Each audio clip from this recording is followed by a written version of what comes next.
আমার বাগিনার দোকানে আসছি। আমার বাগিনার দোকানে আমরা বসি এখন চা খাবো। বাগিনার চা রেডি করতেছে। যে মেস্তুরি আমার বাড়িতে কাজ করছে সে মেস্তুরি আমার লগে আছে।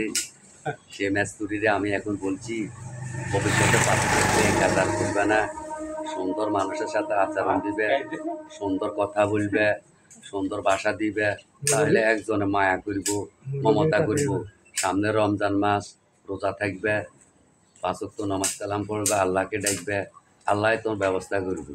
তুমি যদি আগের ওইগুলো করো তাহলে তোমার আল্লাহ ক্ষমা করতো, তাহলে তুই দোজখে করছি। তারপরে শৈল মামা আছে, শৈল মামার সাথে বসছি। শৈল মামা চা খাইব। শৈল মামা অত্যন্ত ভালো লোক, এলাকার কাঠমিস্ত্রি, উনার সুনাম আছে। উনার হাতে আমি কিছু কাজ করামু, আশা আছে। আপনারা সবাই ভালো থাকেন, আমার জন্য দোয়া করবেন, আমি আপনাদের জন্য দোয়া করি। আসসালামু আলাইকুম। দত্তরাট, নোয়াখালী।